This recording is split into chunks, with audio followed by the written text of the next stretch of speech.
Good morning to those who are gathered here in the sanctuary and to all who are joining us online. We begin our service this morning with a musical prelude by John Mayhood.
Thank you, John. My name is Angela Orbaugh. My pronouns are she and her, and I am pleased to be leading worship this morning with UU ministerial candidate and UU Seville member Kirsten Fritz and musician John Mayhood.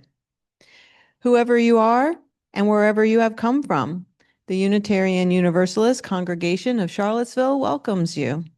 We are delighted you have joined us this morning and are grateful for all who have made this moment of our gathering possible. I invite us to take a moment to greet others. Those online, you may unmute, and those here in the sanctuary or the social hall are welcome to greet your neighbors, especially those you may not know. We offer a special welcome to newcomers and invite you to use one of our red coffee mugs and join us at the newcomer table in the social hall, which is that way, following the service. And it will also have a red tablecloth on it. UUCville members and friends, you are reminded to offer a warm welcome to anyone with a red mug. There's also a live stream of the service right now in the social hall. Everyone is welcome here in the sanctuary, but the social hall can be a good option if you'd like to move around or have a roomier space. For those joining worship via Zoom today, we invite you to stay online for conversation following the service. Many thanks to all of the people who make Sunday morning services possible. Our greeters, our ushers, our hospitality, our altar decorating teams, and our wonderful religious education leaders and volunteers. Special thanks to our AV tech team led by Nash Ford and Breck Gastinger. And now we have greetings from board member Kim Grover. Good morning. My name is Kim Grover, as Angela just said. My pronouns are she, her. Since this month's ministry theme is anticipation, I want to tell you that I'm really anticipating our coming church year. After a summer of hopefully some extra relaxing and vacationing, it's nice to get back to our fall routine. Our amazing religious ed programs are getting started, along with new opportunities for faith development. Committees and social groups will kick back into gear. I'm personally excited that the board approved a task force to move forward with the master campus plan to improve and take care of our buildings and grounds for years to come. We're all stakeholders in this place, and now we have some dedicated time to envision how we'd like it to be. The Ministry for Earth is anticipating our coming year with our first meeting this Thursday evening. We already know that one of our main priorities will be to support local activist groups with as much energy as we can. Let Ellie or I know if you'd like to join, and we'll get you a meeting link. I'm also very excited for the work that our Mosaic team is doing now with the 1 Million Rising and its authoritarian resistance training. I'm so proud of you guys for this work. I'm really excited about it. So I haven't even finished with the many things happening in our community, but this greeting is supposed to be short. So I'll end here and encourage you to see what activities are happening that are right for you and join up. There's a lot to anticipate this year, and I hope you all can find your place in it. Thank you, Kim. Here are this morning's announcements. Our congregation will be a joyful presence again this year at Charlottesville Pride this coming Saturday, September 6th. Pride goes from 12:30 to 7:30 that day. A number of you have volunteered, but Reverend Tim needs a few more volunteers to work a 1 to 2 hour shift in the afternoon. So please email tim@uucharlottesville.org if you can be part of our Seville Pride volunteer team. Next Sunday, September 7th, our annual water communion service will take place. Everyone is invited to bring water from your summer adventures, whether that means your garden hose or from a trip, and we'll add it to our common bowl as part of our water communion ritual. If you do need a small container for your water, or just to take one to sit on a shelf to remind you to bring water, there are some small containers available on the cabinet right over there near the doors to the foyer. Following the water communion service on September 7th, join us for an all-church picnic right here at UU Seville. Make sure to bring your lawn chairs, any blankets, and outdoor games would be fun as well. You can bring a salad or a picnic side dish to share. Burgers and dogs, both meat and vegan, along with drinks, will be provided. Finally, come one, come all to the annual UU Seville Service Fair on Sunday, September 14th, following our service at 12:15 in the social hall. Leaders from our many ministries and programs will be present to tell you all about what we do together here at UU Seville and to help you get connected. No matter what you may be interested in, whether it be social justice or religious education, joining a covenant group, helping out in the kitchen or at our monthly food pantry, and so much more, there will be something there for you. So come to the service fair on September 14th to learn more. And I use she, her pronouns to increase the accessibility and inclusion in our service today. I'm going to quickly describe myself. I'm a light beige white woman in my 40s. I have shoulder length, straight brown and gray hair. I am wearing clear framed glasses and a blue and white dress with a teal sweater. Our call to worship this morning is In Faith by Sunshine Jeremiah Wolf. This congregation gathers in faith. Not faith in one religion or one God or one way. We gather in faith of the power of diversity, the power of love, and the hope of a world transformed by our care. We gather in faith in ourselves and those around us, not a faith that requires perfection or rightness in one another. Rather, a faith that in our shared imperfection, we may learn to stumble and fall together. faith that we will help one another to rise and try again and again. We are Unitarian Universalists. As Laura Horn comes forward to light our flaming chalice, the symbol of our free faith, please join in saying our chalice lighting words. We gather this hour as people of faith, with joys and sorrows, gifts and needs. We light this beacon of hope, sign of our quest for truth and meaning, and celebration of the life we share together. And you can please join me in the hand motions, as our hand is the match book and our finger is the match. We light this chalice to celebrate Unitarian Universalism. This is the church of open minds. This is the church of helping hands. This is the church of loving hearts. Please now rise in body or spirit and join in singing hymn number 188, Come, Come, Whoever You Are. We will sing it through 3 times.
Centering this morning, we will read a litany of wholeheartedness by Don Skajai Cooley. I'll read the plain text, and Angela will lead all of you in reading the text in bold. Because there have been times when shame has crushed our ability to be wholehearted. We let go of who we ought to be and embrace who we are. Because we have not always had the courage to be imperfect. We let go of who we ought to be and embrace who we are. Because we have struggled to have compassion for ourselves and others. We let go of who we ought to be and embrace who we are. Because we have been afraid of our own vulnerability. We let go of who we ought to be and embrace who we are. Because sometimes we are too scared to live authentically. We let go of who we ought to be and embrace who we are. Because we want to be wholehearted people, confident in our worthiness and our belonging. We let go of who we ought to be and embrace who we are. We are an interconnected community that cares for one another. Part of how we embody this care is by making time each week to share the joys and sorrows we hold in our hearts. There were no new joys or sorrows submitted since last week. In honor of all our joys and sorrows, both spoken and unspoken, you are invited to come forward and place a glass stone in a communal bowl of water. Everyone is welcome to participate. Those online, you are invited to share your joys or sorrows in the chat. Now please take a stone or multiple stones from one of the baskets and come down the center or side aisles and make your way to the bowl of water on the table right here in front of the chancel. Patty Wallens from the pastoral care team will come forward to help hold the space. Patty will also be available for a few minutes after the service in the very back corner of the sanctuary if you are in need of support or just want someone to listen. Those online, you may contact the pastoral care team at pastoral@uucharlottesville.org. Let us begin.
One of the ways we show our care for one another is by sharing our financial gifts with our larger community and our congregation.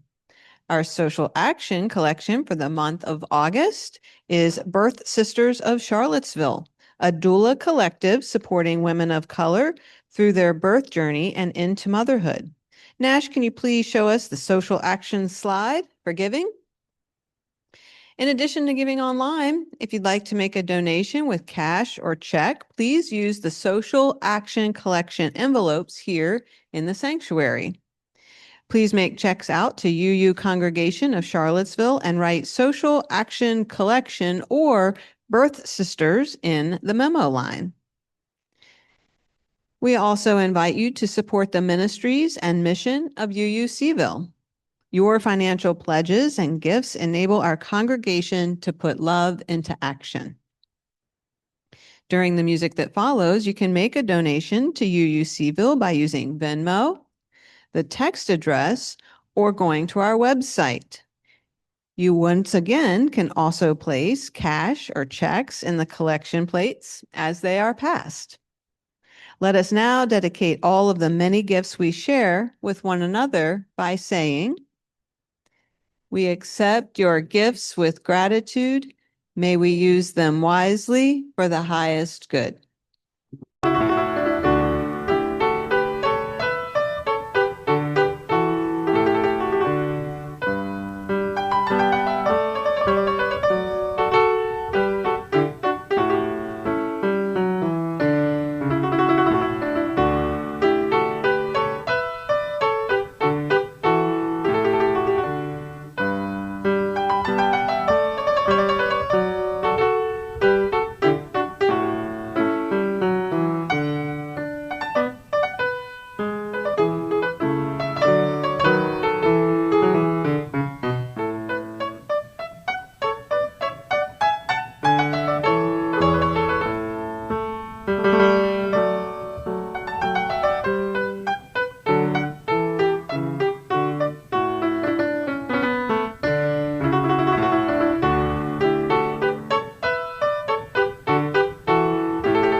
Today's reading is "Perfectionism is a Thief" from This Day in Recovery, 365 Meditations. There is always an excuse not to grace the doors of the space that is there to help you. Perhaps you don't quite have your stuff together in a way that you would like. Perhaps your appearance is a little messier than you'd like to show others. Perhaps you have done things that are unforgivable, and that if you can just figure out how to undo them, then you'll be ready to receive the help. Perhaps the addiction or the behavior hasn't gotten so bad that you can't stand living with yourself anymore. But once you get there, you'll go through those doors. Perfectionism is such a thief. It robs us of experiences we could be having, of growth we could be experiencing, of the help we so desperately need right now. If anyone feels perfectly anything as they reach out in the midst of a desperate moment, they are telling you a lie, and they are lying to themselves. The moment of asking for help is a tender moment. You may not be perfect, but the help and support are there for you anyway. So you may as well not wait for the perfect moment and just reach out to let folks know what you need. So I have to confess that I have a pet peeve about the concept of perfection. It is one of those words that kind of gives me the ick. This became very clear to me a few years ago when my family went to an award ceremony celebrating all of the kids, including my youngest child, in Louisa County, who made a perfect score on one of the SOL tests. I had never heard of such a thing. I didn't know that it was possible, but there were nearly 50 students there who were being honored. And so the invitation called it the Perfect Score Award. I was okay with that because a score is like a quantifiable thing that you can have it be perfect. So I was okay with that. But as we entered the event, there was this huge sign that said, "Celebrating Perfection." And I stopped in my tracks. I felt like I couldn't breathe. Everything inside me said, "No, this is dangerous." My spouse, who knows me very well, took one look at my face and told me, "Take some deep, calming breaths. We have to go in here. It's going to be okay."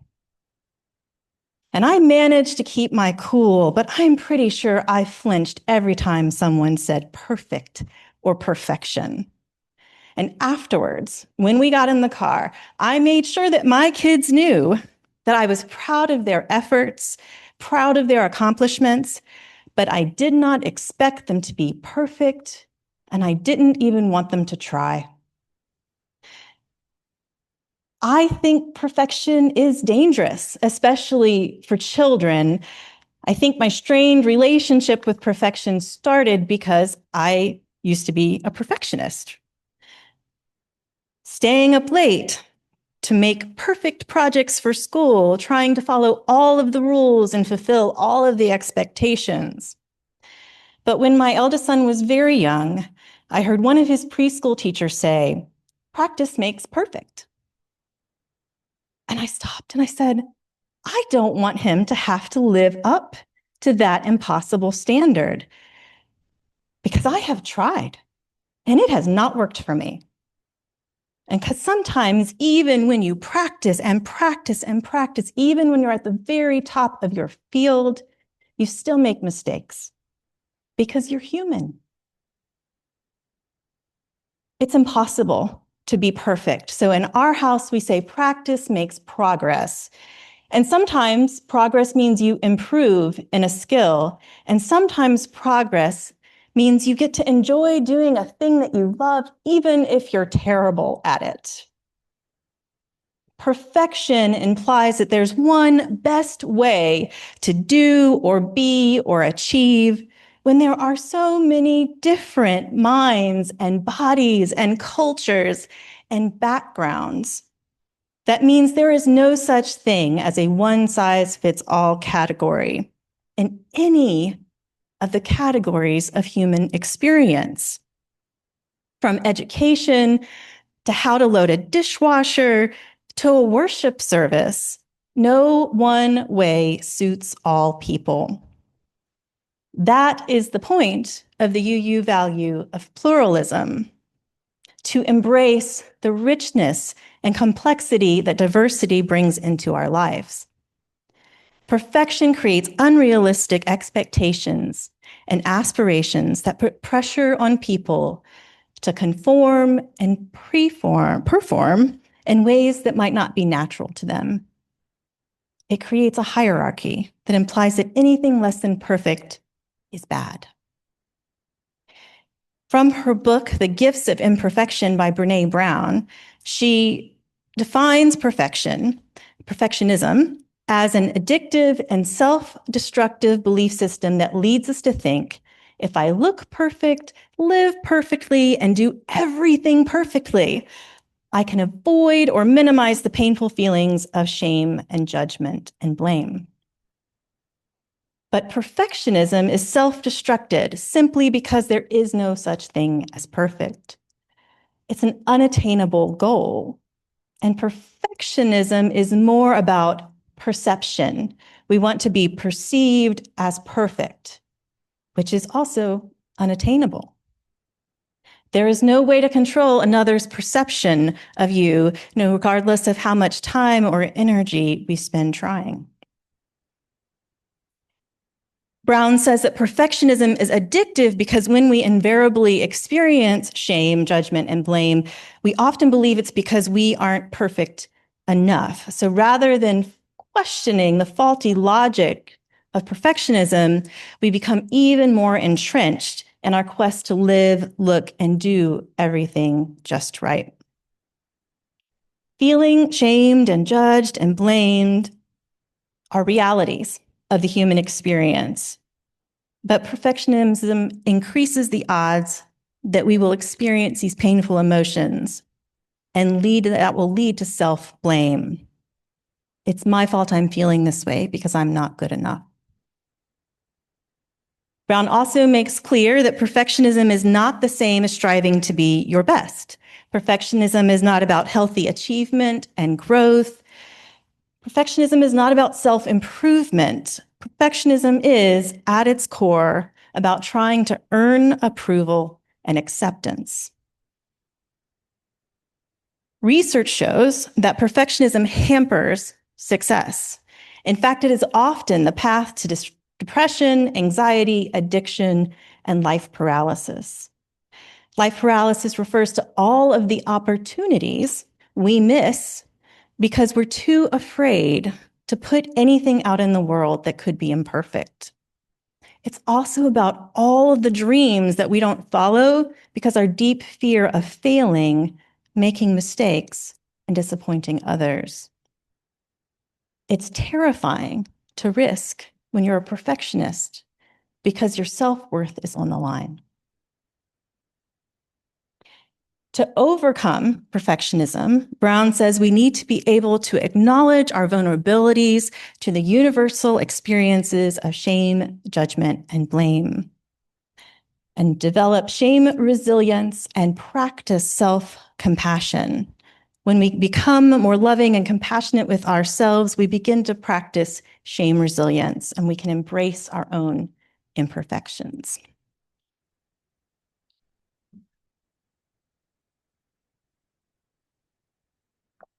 Perfectionism is also something that impacts organizations and other systems. In their book, Dismantling Racism, a workbook for social change groups, Kenneth Jones and Timu Akun have a list of the characteristics of white supremacy culture that show up in organizations. Culture is powerful because when it is present, it is also very difficult to name or identify. We don't even realize that we have a norm until someone from outside the norm goes, "Hey, why are you all doing it that way?" For example, this morning, someone asked me, "Why do we come in this door instead of the front door?" It's just the way we do it here. It's part of the culture. And having norms or standards that are not necessarily actively named or chosen by our group are damaging because they promote hierarchical thinking. So on their list of the top 10 characteristics of white supremacy culture, what do you think was at the top? Perfectionism. That's right. Because in perfectionist cultures, mistakes are seen as personal. They reflect badly on the person, making them seem bad, like they are the mistakes, instead of what happened was a mistake. In a perfectionist culture, it's more common to point out how the person or the work is inadequate than it is to highlight their efforts and achievements. And it's a tendency to identify what is wrong and have very little ability to name and appreciate what is right. Now, in that workbook, they also give some suggestions for anecdotes or counters to perfectionism in organizations. And that's to develop a culture of appreciation where you take time to make sure that both the work and the efforts and the end results are appreciated. And to develop a learning organization where expected that everyone will make mistakes, and those mistakes offer opportunities for learning. In the spring of 2021, I had my first in-depth anti-racism training and through Beloved Conversations, which is open to the public, and I highly recommend it. Beloved Conversations is a program for people seeking to embody racial justice as a spiritual practice. And one of my biggest takeaways from this experience was learning that there was no way to do anti-racism, anti-oppression work right.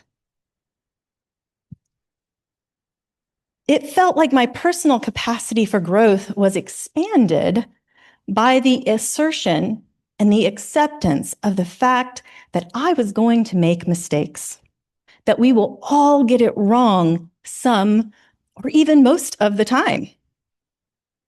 And I had to think about that. I'd spend some time thinking about how are you going to let it yourself be okay with being wrong?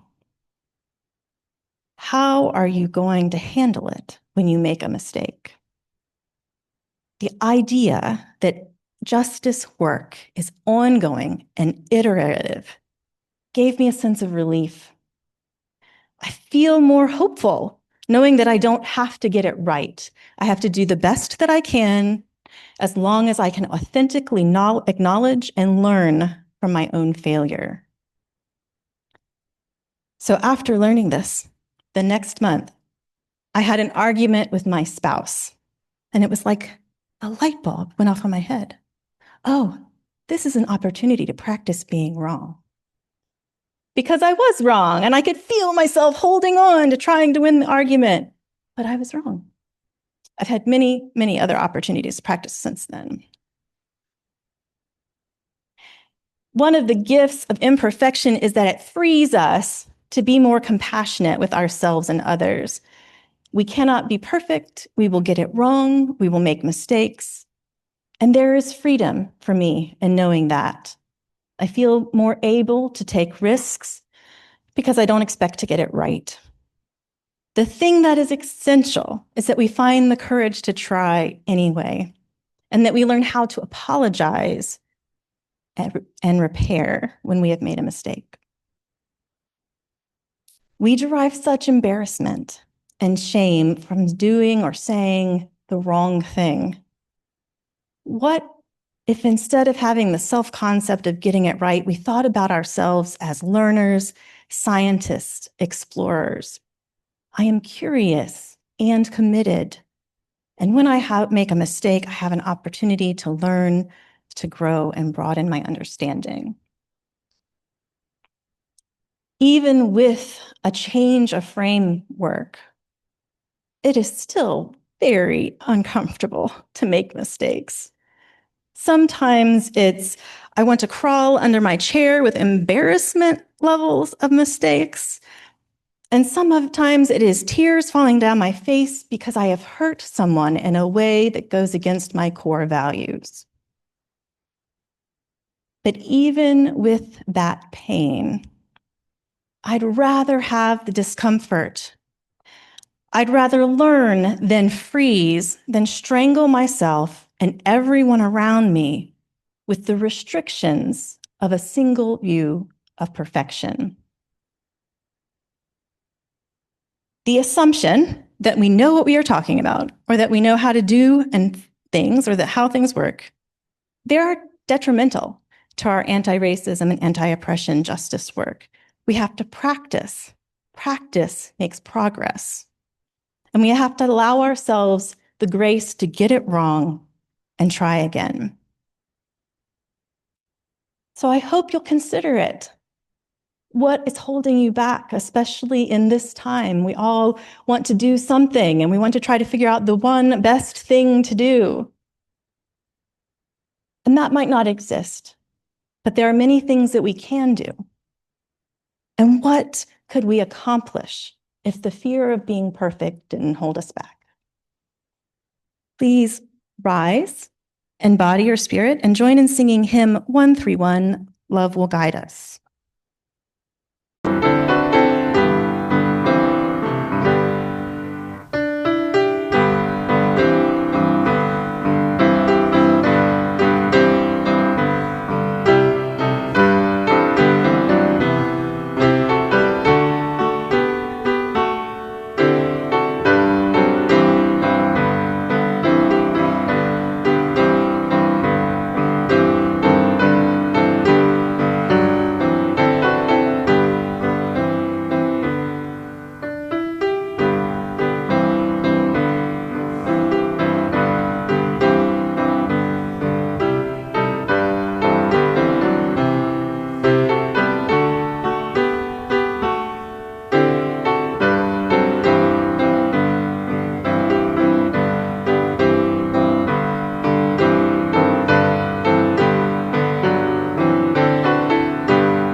Please be seated.